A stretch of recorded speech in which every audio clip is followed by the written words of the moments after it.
সপ্তম শ্রেণীর শিক্ষার্থীবৃন্দ, বেঙ্গলি মাস্টার্স চ্যানেলে তোমাদের স্বাগত। এটি আমার সপ্তম শ্রেণীর ইতিহাসের উপর দ্বিতীয় ভিডিও। এর আগের ভিডিওতে আমি তোমাদের প্রথম সাময়িক পরীক্ষার সিলেবাস, পূর্ণমান এবং প্রশ্ন কাঠামো সম্পর্কে আলোচনা করেছি। যে সমস্ত শিক্ষার্থীবৃন্দ আজ প্রথমবার আমার চ্যানেলে এসেছো তাদের বলবো আগের ভিডিওটি দেখো। আগের ভিডিওটি দেখলে তোমাদের পরীক্ষার পূর্ণমান, সিলেবাস এবং প্রশ্ন কাঠামো অর্থাৎ কোশ্চেন প্যাটার্ন সম্পর্কে একটি স্বচ্ছ ধারণা তৈরি হবে। তোমাদের পাঠ্য বইয়ের দ্বিতীয় অধ্যায়ের নাম ভারতের রাজনৈতিক ইতিহাসের কয়েকটি ধারা। তোমাদের এই দ্বিতীয় অধ্যায়টি আকারে অনেকটা বড়, তাই কেবলমাত্র একটি ভিডিওতেই এই অধ্যায়ের সমস্ত প্রশ্নোত্তর দেওয়া সম্ভব নয়। তাই আমি তোমাদের সুবিধার জন্য এই অধ্যায়টিকে কয়েকটি ভাগে বিভক্ত করেছি। আজ তার প্রথম পর্ব। আজ আমি তোমাদের সামনে যে প্রশ্নগুলি তুলে ধরব সেগুলি তোমাদের পাঠ্য বইয়ের 2.1 ও 2.2 পরিচ্ছেদ থেকে তৈরি করা হয়েছে। তাই আমি তোমাদের বলবো, তোমরা আমার দেওয়া এই প্রশ্ন উত্তরগুলি তৈরি করার পূর্বে তোমাদের পাঠ্য বইটিকে খুঁটিয়ে ভালো করে পড়ে নেবে। তোমরা যদি আমার দেওয়া প্রশ্নগুলি প্রস্তুতি নাও তাহলে তোমরা SAQ, MCQ, সত্য মিথ্যা নির্ণয় এবং শূন্যস্থান পূরণ সবগুলিতে সমানভাবে উপকৃত হবে। যে সমস্ত প্রশ্নগুলি খুবই গুরুত্বপূর্ণ তাদের পাশে ডবল স্টার দেওয়া রয়েছে। চলো এবার আমরা প্রশ্নগুলো একে একে দেখি। 1 নম্বর প্রশ্ন হলো, প্রথম কোন গ্রন্থে বঙ্গ নামের উল্লেখ পাওয়া যায়? উত্তর হবে ঐতেরেয় আরণ্যক গ্রন্থে প্রথম বঙ্গ নামের উল্লেখ পাওয়া যায়। 2 নম্বর প্রশ্ন, রঘুবংশম গ্রন্থটির রচয়িতা কে? উত্তর হবে রঘুবংশম গ্রন্থটির রচয়িতা কালিদাস। 3 নম্বর প্রশ্ন, অর্থশাস্ত্র গ্রন্থটির রচয়িতা কে? উত্তর হবে অর্থশাস্ত্র গ্রন্থটির রচয়িতা কৌটিল্য। 4 নম্বর প্রশ্ন, আইনি আকবরী গ্রন্থটির রচয়িতা কে? উত্তর হবে আইনি আকবরী গ্রন্থটির রচয়িতা আবুল ফজল। 5 নম্বর প্রশ্ন, আবুল ফজল কোন যুগের ঐতিহাসিক ছিলেন? উত্তর হবে আবুল ফজল মুঘল যুগের ঐতিহাসিক ছিলেন। 6 নম্বর প্রশ্ন, আবুল ফজল তার গ্রন্থে বঙ্গকে কি নামে উল্লেখিত করেছেন? উত্তর হবে আবুল ফজল তার গ্রন্থে বঙ্গকে সুবা বাংলা বলে উল্লেখ করেছেন। 7 নম্বর প্রশ্ন, সুবা কথাটির অর্থ কি? উত্তর হবে সুবা কথাটির অর্থ হল প্রদেশ বা রাজ্য। 8 নম্বর প্রশ্ন, কত খ্রিস্টাব্দে স্বাধীন বাংলাদেশের জন্ম হয়? উত্তর হবে 1971 খ্রিস্টাব্দে স্বাধীন বাংলাদেশের জন্ম হয়। 9 নম্বর প্রশ্ন, প্রাচীন বাংলার সীমানা প্রধানত কোন কোন নদী দিয়ে তৈরি হয়েছিল? উত্তর হবে প্রাচীন বাংলার সীমানা প্রধানত ভাগীরথী, পদ্মা ও মেঘনা নদী দিয়ে তৈরি হয়েছিল। 10 নম্বর প্রশ্ন, প্রাচীন বাংলার বৃহত্তম অঞ্চলটির নাম কি? উত্তর হবে প্রাচীন বাংলার বৃহত্তম অঞ্চল হল পুণ্ড্রবর্ধন। 11 নম্বর প্রশ্ন, প্রাচীন বাংলায় কোন এলাকা বরেন্দ্র নামে পরিচিত ছিল? উত্তর হবে প্রাচীন বাংলায় ভাগীরথী ও করতোয়া নদীর মধ্যবর্তী এলাকা বরেন্দ্র নামে পরিচিত ছিল। 12 নম্বর প্রশ্ন, প্রাচীন বাংলায় কোন অঞ্চলকে বঙ্গ বলা হতো? উত্তর হবে প্রাচীন বাংলায় পদ্মা ও ভাগীরথী নদীর মধ্যবর্তী ত্রিভুজাকৃতি বদ্বীপ অঞ্চলকে বঙ্গ বলা হতো। 13 নম্বর প্রশ্ন, জৈনদের প্রাচীন ঐতিহ্য অনুসারে দক্ষিণ রাঢ় ছিল ড্যাশ এলাকা? উত্তর হবে শুভভূমি বা সুম্যভূমি। এখানে হয়ময়টা যুক্তাক্ষর হবে। 2 নম্বর প্রশ্ন, প্রাচীন বাংলায় উত্তর ও দক্ষিণ রাঢ়ের মাঝের সীমানা ছিল কি? উত্তর হবে প্রাচীন বাংলায় উত্তর ও দক্ষিণ রাঢ়ের মাঝের সীমানা ছিল অজয় নদ।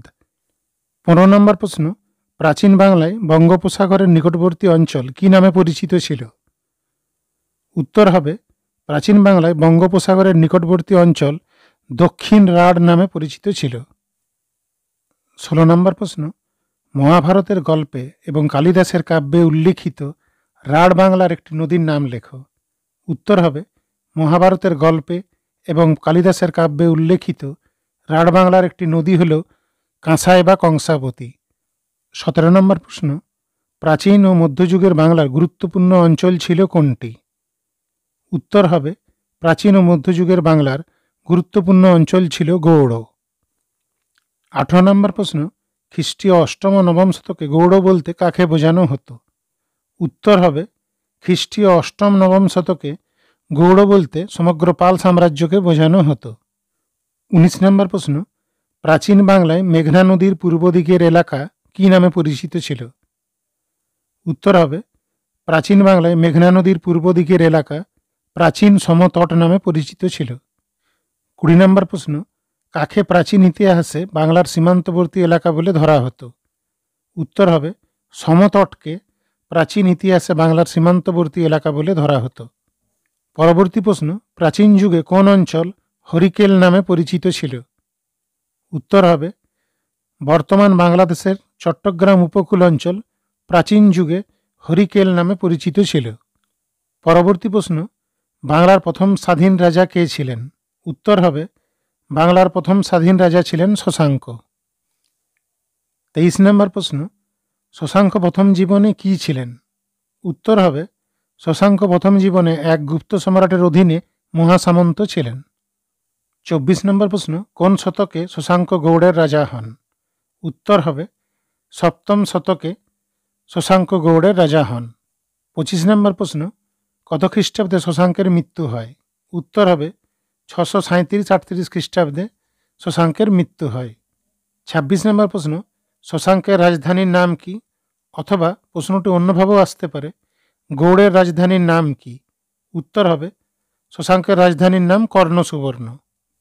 27 নম্বর প্রশ্ন, কর্ণসুবর্ণ স্থানীয়ভাবে কি নামে পরিচিত? উত্তর হবে কর্ণসুবর্ণ স্থানীয়ভাবে কর্ণের প্রাসাদ নামে পরিচিত। 28 নম্বর প্রশ্ন, লো টো মো চিহ কি? উত্তর হবে চীনা ভাষায় প্রাচীন রক্তমৃত্তিকা বৌদ্ধবিহারের নাম লো টো মো চি। 29 নম্বর প্রশ্ন, কর্ণসুবর্ণে কোন সম্প্রদায়ের মানুষ বসবাস করত? উত্তর হবে কর্ণসুবর্ণে বৌদ্ধ ও শৈব উভয় সম্প্রদায়ের মানুষে বসবাস করত। 30 নম্বর প্রশ্ন, শশাঙ্কের মৃত্যুর পর কে কর্ণসুবর্ণতে রাজধানী প্রতিষ্ঠা করেছিলেন? উত্তর হবে শশাঙ্কের মৃত্যুর পর কামরূপের রাজা ভাস্কর বর্মা কর্ণসুবর্ণতে রাজধানী প্রতিষ্ঠা করেছিলেন। 31 নম্বর প্রশ্ন, সুয়ানজং কে ছিলেন? উত্তর হবে সুয়ানজং ছিলেন একজন চীনা বৌদ্ধ পর্যটক। পরবর্তী প্রশ্ন হল, কার উপাধি ছিল সকলোত্তর পথনাথ? উত্তর হবে সকলোত্তর পথনাথ উপাধিটি ছিল হর্ষবর্ধনের। 33 নম্বর প্রশ্ন, হর্ষবর্ধন কোথাকার শাসক ছিলেন? উত্তর হবে হর্ষবর্ধন স্থানীশ্বরের পুষ্যভূতি বংশের শাসক ছিলেন। 35 নম্বর প্রশ্ন, হর্ষচরিত গ্রন্থটির রচয়িতা কে? উত্তর হবে হর্ষচরিত গ্রন্থটির রচয়িতা হর্ষবর্ধনের সভাকবি বাণভট্ট। 36 নম্বর প্রশ্ন, গৌড়বহ বা গৌড়বধ গ্রন্থটির রচয়িতা কে? উত্তর হবে গৌড়বহ গ্রন্থটির রচয়িতা হলেন যশবর্ধনের রাজকবি বাক্পতিরাজ। পরবর্তী প্রশ্ন হল, শশাঙ্ক কোন দেবতার উপাসক ছিলেন? উত্তর হবে শশাঙ্ক শিবের উপাসক ছিলেন। 38 নম্বর প্রশ্ন হল, শশাঙ্কর আমলে কোন ধাতুর মুদ্রা প্রচলিত ছিল না? উত্তর হবে শশাঙ্কর আমলে রূপোর মুদ্রা প্রচলিত ছিল না। পরবর্তী প্রশ্ন হল, গৌড়তন্ত্র কি?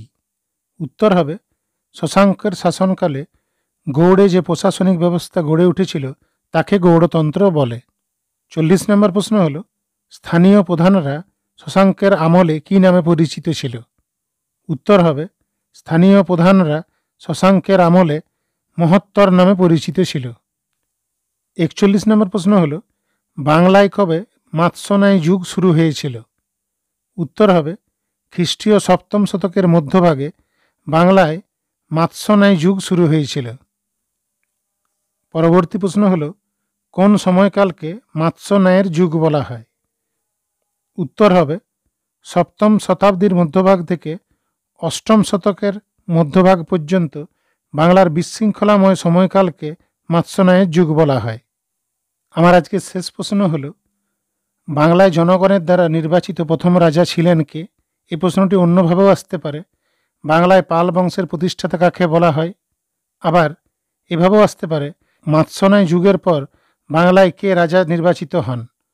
এই 3টি প্রশ্নেরই উত্তর হবে কিন্তু একটাই, উত্তর হবে বাংলায় জনগণের দ্বারা নির্বাচিত প্রথম রাজা ছিলেন গোপাল। শিক্ষার্থীবৃন্দ, তোমরা যদি আমার ভিডিওটি দেখে উপকৃত হয়ে থাকো তাহলে ভিডিওটিকে লাইক করতে ভুলো না এবং তোমার বন্ধুদের সাথে শেয়ার করে নাও যাতে তারাও তোমার মতন সমানভাবে উপকৃত হয়। এবং চ্যানেলটি সাবস্ক্রাইব করে আমার পাশে থেকো। ভালো থেকো এবং মন দিয়ে পড়াশোনা চালিয়ে যাও।